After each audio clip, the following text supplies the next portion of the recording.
The Veshtari fleet drifted through the dark between stars, like a collection of wounded animals, searching for a place to rest.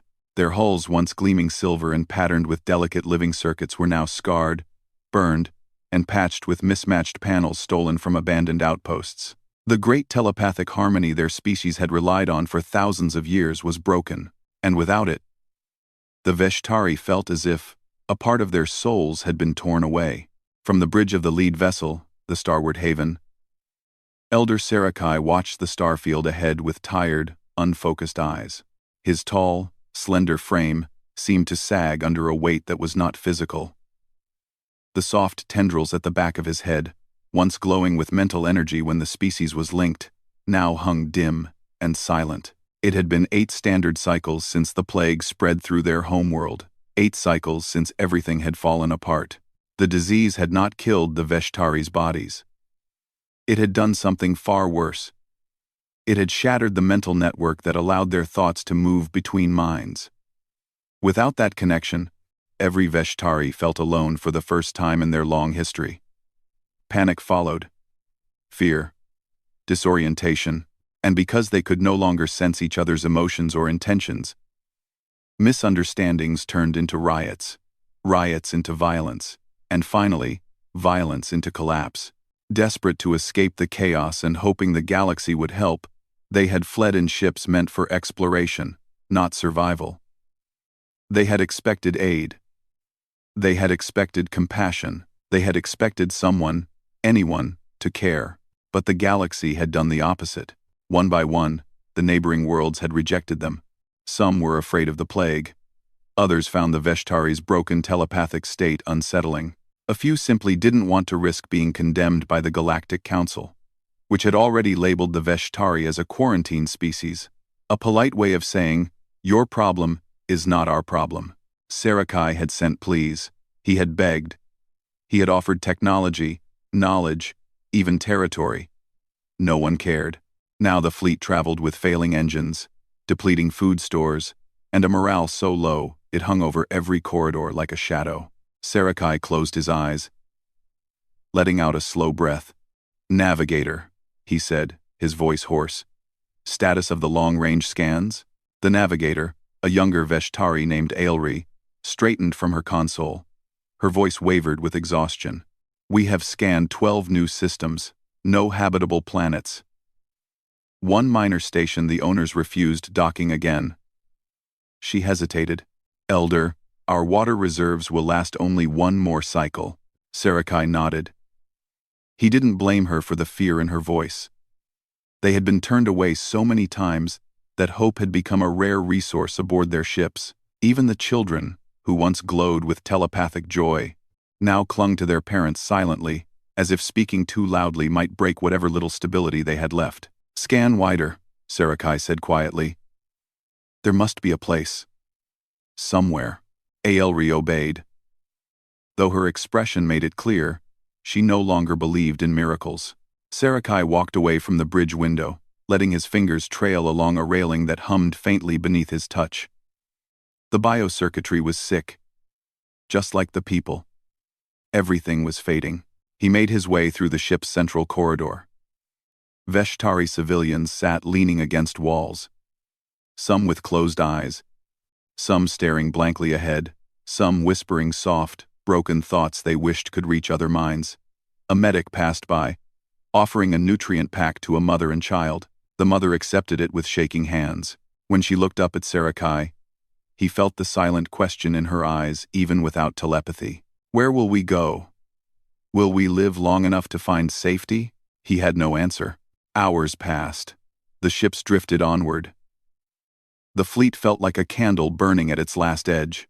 Then came a sound subtle but sharp echoing across the starward haven's communication deck. Aelri's voice, rising from her console. "Elder Sarakai, you should come back to the bridge. Now." Sarakai hurried, his long steps echoing against the worn metal floor. When he reached the bridge, Aelri pointed to her screen with wide, trembling eyes. "We detected something. A world outside the Council's strict territory. It's strange. Their technology profile is inconsistent, but..." She hesitated. It's inhabited, and they haven't blocked our signal. Sarakai's heart thudded. What species? They call themselves. Aelri paused as the translation system struggled to interpret the incoming data. Humans. Their homeworld is called Earth. The word felt odd, heavy, and unfamiliar. Humans. Sarakai repeated. Humans had not been a major galactic presence. They were newcomers to wider space. Most older species dismissed them as unpredictable, stubborn, and too daring for their own good. The Council considered them reckless, but reckless was better than cruel. Reckless was better than indifferent. Sarakai approached Aelri's console. Send a standard distress call. She did so. A glowing indicator pulsed as the message transmitted. The usual dread filled the bridge, readying themselves for yet another rejection. Minutes passed. Silence. Another minute. More silence. Sarakai's shoulders dropped as resignation settled in. Then another sound. A confirming beep. A response. Aelri gasped. They answered. The bridge crew stared at her. What do they say? Sarakai whispered. Aelri swallowed and read the message aloud. Her voice shook in disbelief. To the unknown fleet. This is Earth Mission Control. We have received your distress call. State your needs and medical conditions. We are preparing emergency aid ships and quarantine procedures. You are welcome to approach our system. We will assist to the best of our ability. You are not alone. Not alone. The words struck like a physical force. Sarakai sat down, unable to stand. In all their long wandering, no one, not a single world, had said anything even close to that. Aelri covered her mouth with her hand, eyes watering. Around the bridge, disbelief turned slowly into something unfamiliar. Something almost forgotten. Hope. Sarakai straightened again, clearing his voice, though the tremble remained. Send our coordinates. Ask for flight instructions. And express our gratitude. The young navigator nodded rapidly and sent the reply. Across the fleet, the message spread like a spark, catching in dry wood. In the crew quarters, in the med bay, in the dim corridors where refugees had sat in hopeless silence, people began to lift their heads. Some cried openly, some laughed, confused and relieved at the same time. Some held hands, wanting to feel connected even without telepathy. Children asked questions their parents had no answers for, but for once, the questions did not come from fear. They came from curiosity. Who are the humans? Will they fix the network? Will they like us? Are they kind? For the first time in 8 cycles, the future felt like something that might exist. As Earth's coordinates came into view, the human ships appeared on long-range sensors. Their vessels were shaped with practical, sturdy designs, nothing like the elegant, living structures of Veshtari engineering. Yet every human ship broadcast open protocols, clear communication, and a steady stream of instructions meant to ease the Veshtaris' approach and ensure their safety. No fear, no hostility, only readiness, and a strange, warm sort of determination. Aelri studied the transmissions and frowned softly. They are not afraid of us, she said. They do not even hesitate. Humans do not fear the unknown, Sarakai said quietly. Perhaps that is their greatest strength. The fleet followed the human escort toward Earth. As they neared the blue-green planet, Sarakai felt something shift inside him, a small, fragile feeling he had not allowed himself in a long time. Maybe, just maybe, they had found a place that would not cast them out. A place where the exiles could breathe again. A place where the galaxy's silence might finally end. A place called Earth. The human escort ships guided the wounded Veshtari fleet through the last stretch of space toward Earth. Their messages continued calm, steady, and practical, reminding the Veshtari again and again that they were welcome. Inside the starward haven, Elder Sarakai stood at the main observation window, watching Earth grow larger. The blue oceans glimmered beneath white clouds, and the green continents curved softly under a golden sun. Compared to the cold, empty places the fleet had passed over the last cycles, the planet looked alive in a way that almost felt unreal. Aelri stepped beside him. Elder, she said gently, human ships request confirmation. They want to know if anyone on board requires immediate medical attention. Sarakai nodded. Send them the data from all ships. Tell them our healers will cooperate with their medical teams. Hi. In first firm assented. Hi. Aelry typed quickly, then paused. They sent another message. Sarakai turned. What is it? What is it? She cleared her throat and read it aloud. Earth Mission Control to Veshtari Fleet. We are preparing spaces designed to keep you safe, comfortable, and quarantined without isolation. You will not be harmed. You will not be judged. You will be treated with dignity. The words hit the bridge crew like a warm wave. No one in the galaxy had spoken to them like this, not after the collapse of their mental network. Most species had seen the Veshtari's broken telepathy as dangerous or unstable. But the humans, they seemed determined to treat the Veshtari not as a threat, but as people in need, a young crew member whispered. Do they really mean all that? Sarakai answered softly. We will see soon enough. As the fleet reached Earth's orbit, human support ships spread out around them. Massive vessels, white and silver, with angular plating moved into position like protective guardians. Their engines glowed bright, yet they kept distance, leaving space for the fragile Veshtari ships to move without pressure. A human voice came through the comms, deep, calm, confident. This is Commander Taylor of the Earth Medical Response Division. To the Veshtari fleet. Welcome to our world. We will begin docking procedures shortly. Please follow the guidance of your escort ship. Sarakai listened carefully to the voice. There was no fear in it, no hesitation, only purpose. He wondered what kind of species could react so quickly, so naturally, to strangers who carried a dangerous plague and a damaged telepathic network. Where did this courage, or perhaps stubbornness, come from? He would soon find out. The Veshtari ships were docked inside a massive orbital facility, Horizon Station, a human-built structure with long, bright corridors and circular ports designed for traffic from dozens of species. The humans had cleared an entire section of the station just for the Veshtari refugees. When the first doors opened, Veshtari survivors stepped cautiously into the docking bay. Their slender forms moved slowly, unsure of what to expect. Some held children close. Others leaned against each other for balance, still struggling without the telepathic connection they once relied on. Sarakai was among the first to exit his ship. He walked down the ramp, feeling the humans' eyes on him. But instead of hostility, their expressions showed something else, determination mixed with compassion. A group of human medical officers waited at the bottom.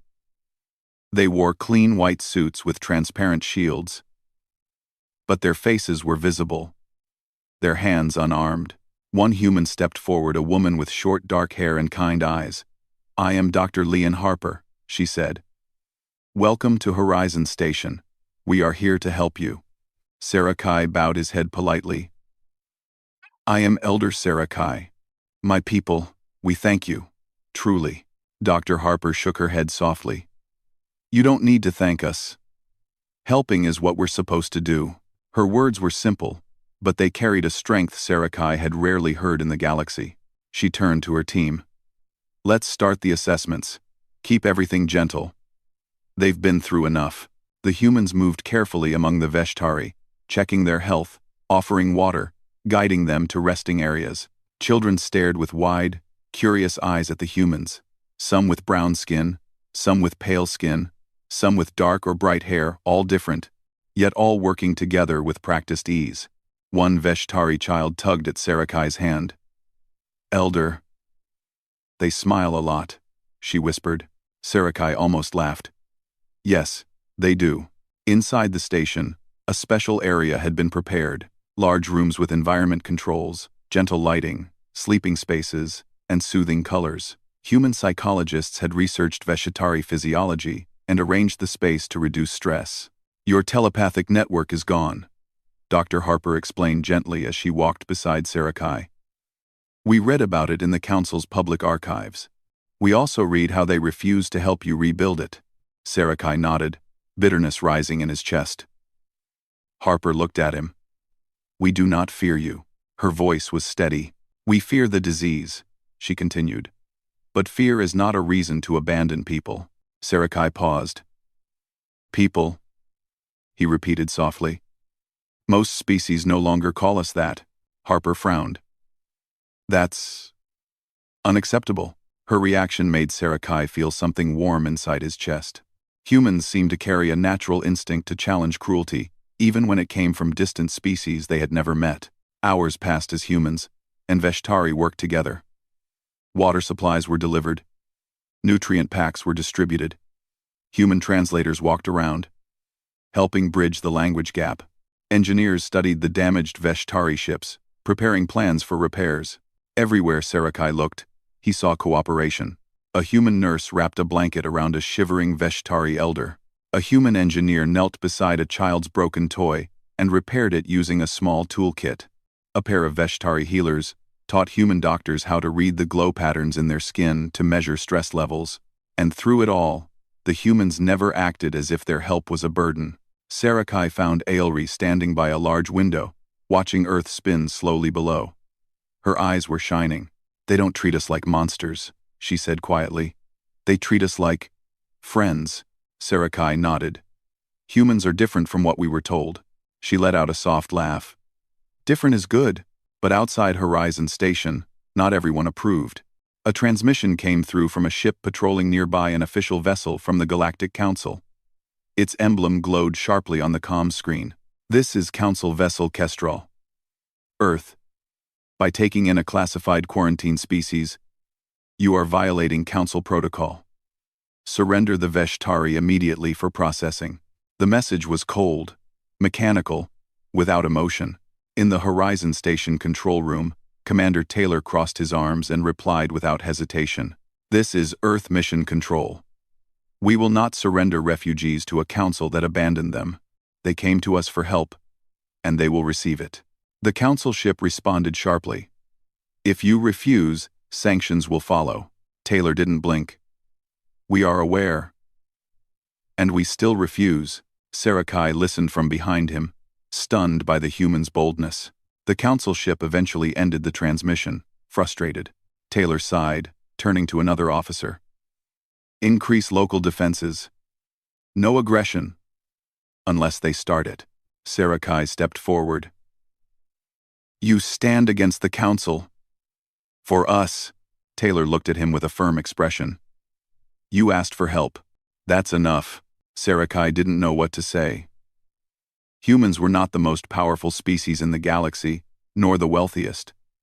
Yet they stood firm with a strength that came from something deeper than politics, something the galaxy had forgotten. Later that night cycle, Sarakai walked through the Veshtari living quarters. Everywhere he saw people resting, eating, talking softly, and for the first time in 8 cycles, he saw smiles. He stopped near a window where 2 Veshtari children played a simple game with a human device that lit up when touched. A human technician sat with them, laughing as they took turns. The scene made Sarakai close his eyes for a moment. Relief flowed through him, relief so deep it brought tears. For the first time since the plague, his people felt safe. Not cured, not restored, but safe. The humans had not asked for compensation. They had not demanded obedience. They had simply said yes to helping those the galaxy had cast out. And that simple yes had changed everything. As Sarakai returned to his temporary quarters, he looked once more through the large window at Earth below. The planet glowed with blue oceans and golden lights scattered across its continents. A strange world, he whispered. A brave world. And as he drifted into rest, he realized something important. Humanity had given the Veshtari more than shelter. They had given them a future. For several days, life inside Horizon Station followed a peaceful rhythm. Humans worked side by side with the Veshtari, repairing ships, running medical scans, cooking meals, and cleaning living areas. Every corridor was filled with quiet conversations and the soft hum of machines. But beyond Earth's orbit, trouble had begun to gather. The Galactic Council, angry, embarrassed, and unwilling to look weak, prepared to punish humanity for defying their order. And soon, the consequences arrived. Elder Sarakai stood inside the station's observation deck, watching Earth spin below. Children played behind him. A human teacher was showing them how to draw shapes on a tablet screen, and the Veshtari children giggled every time a shape changed color. For a moment, Sarakai felt peaceful. Then the station lights flickered. A low alarm echoed through the halls, soft, not dangerous, but serious. A human officer hurried onto the deck. "Elder Sarakai," she said, "Commander Taylor requests your presence in the command center." Sarakai felt a heavy feeling settle in his chest. Something was wrong. He followed the officer through the long corridor, passing groups of humans who were moving with tense purpose. Some carried data pads. Others checked communication lines. Soldiers in light armor stood near the intersections, not threatening, only ready. When Sarakai arrived in the command center, he saw Commander Taylor and Dr. Harper studying a large holographic display. On it, several ships glowed red, council ships, a lot of them. Taylor looked up as Sarakai entered. "We have a situation." Sarakai stepped closer. "Are they here for us?" Taylor nodded. "Yes. They formed a blockade around Earth's jump routes. They haven't fired, but they're stopping every non-human ship and scanning for Veshtari refugees." Sarakai's breath caught. "The Council wants to trap us." "Not just trap," Taylor said. "They want to make an example of Earth. They want the galaxy to see what happens when someone refuses their orders." Dr. Harper added quietly, "They think we'll give you up if they push hard enough." Sarakai looked between the two humans. "Will you?" Taylor didn't hesitate. "No." The answer made Sarakai close his eyes for a moment, overwhelmed. "But this doesn't mean we can ignore the danger," Taylor said. "If the Council ships decide to move closer, or if they cut off our supply lines, things could become complicated." Sarakai frowned. "We do not wish to cause conflict." Taylor shook his head. "You didn't cause anything. You asked for help. We chose to give it. That was our decision." "Doctor," Harper placed a gentle hand on Sarakai's arm. "You and your people are safe here. That will not change." Sarakai felt warmth spread through him, but it was quickly replaced by worry. The galaxy had abandoned them once. Now humanity risked being abandoned too because of them. Later that day, Sarakai met with other Veshtari elders in their living area. Some were frightened. Others wanted to flee before Earth suffered for helping them. But many were simply tired. Too tired to run anymore. Ailri stood near one corner, listening to everyone argue.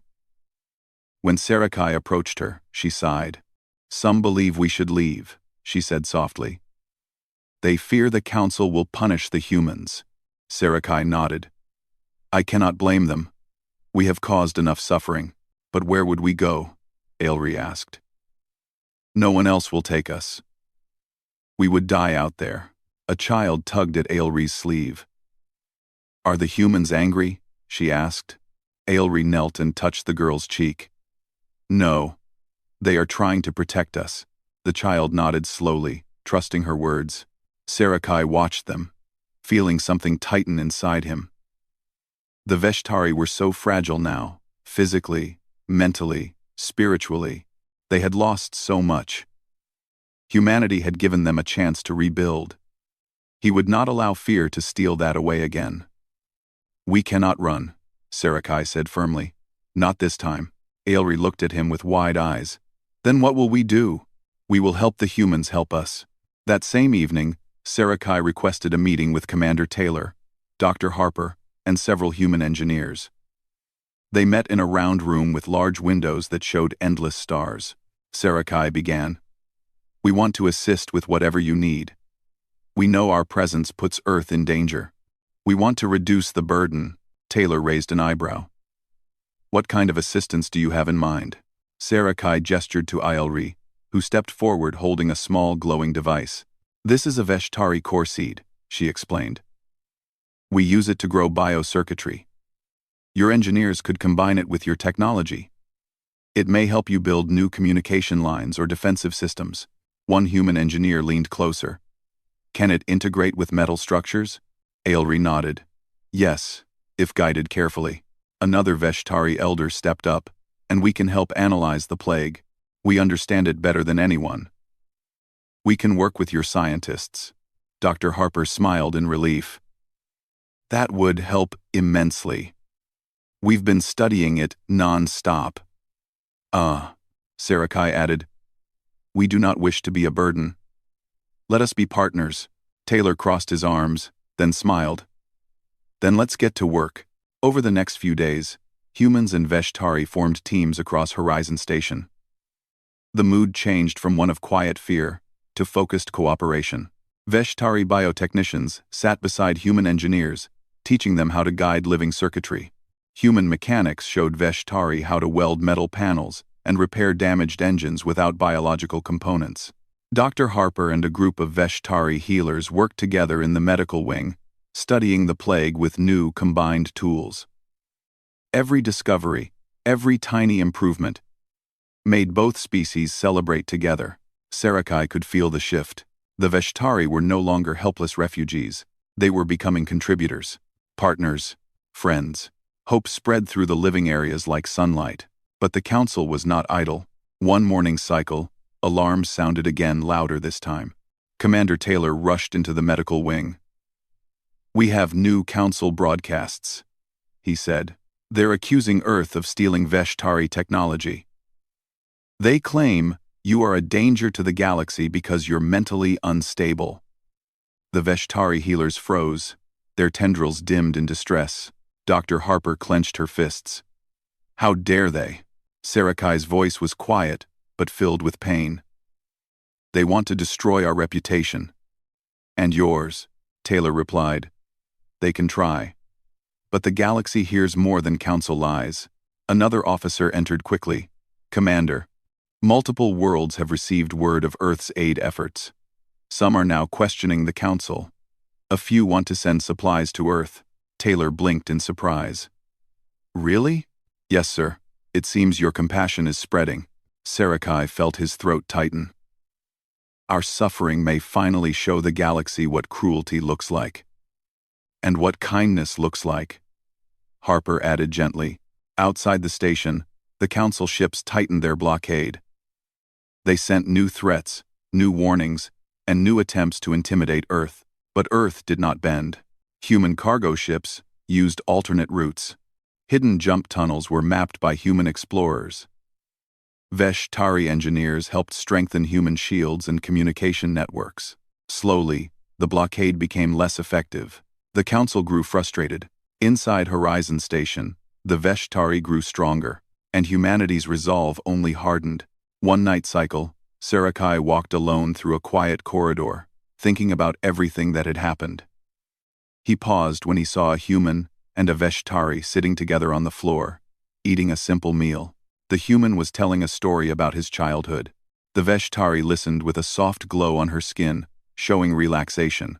They noticed Sarakai, smiled, and waved. It was such a small thing, a shared meal, shared company, yet it meant everything. The galaxy had cast the Veshtari out, but humanity had taken them in not as tools, not as experiments, not as burdens, but as people, and the Veshtari were helping in return, proving to themselves and others that they still had value, that they could still stand tall. Sarakai whispered to himself, "We will face the council together.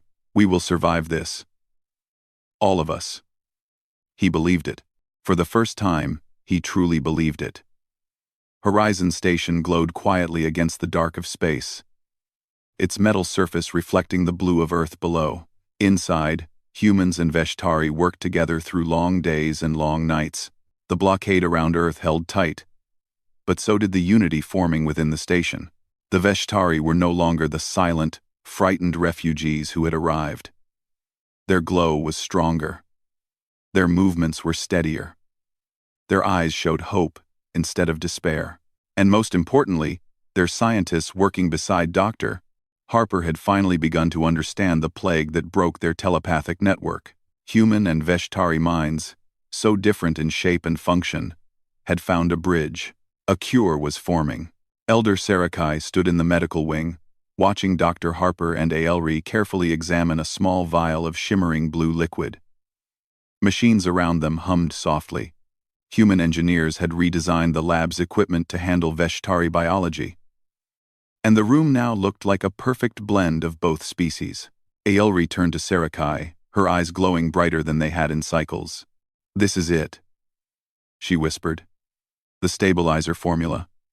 It will not rebuild the telepathic network completely, but it will heal the damage, restore balance to each mind, and allow new connections to grow." Dr. Harper nodded. "Think of it like planting new seeds after a wildfire. The old forest is gone, but a new one can grow." 9.52 Fran. A police is 1. Fiver. Dr. Harper nodded. "Think of it like planting new seeds." Sarakai's voice trembled. "You did this. Together." Ailri smiled warmly. "Humans helped us when the galaxy turned away. It was only right that we help them too." Dr. Harper pressed a button on the console, sending the formula's data to every section of the station. "We can start treating your people soon," she said. "And after that, other species in the galaxy might also benefit. Diseases spread. Healing should spread too." Sarakai bowed his head. "You have given us more than life. You have given us future." But their moment of victory was interrupted by an urgent call from the command center. "Commander Taylor, to all senior personnel, report at once. Council ships are moving." Ailri stiffened. "They're coming closer." Harper frowned. They waited for the worst moment. Sarakai lifted his shoulders. "Then we must meet them, as we are now strong." The command center was filled with tension. Officers watched the screens as the Council fleet shifted positions.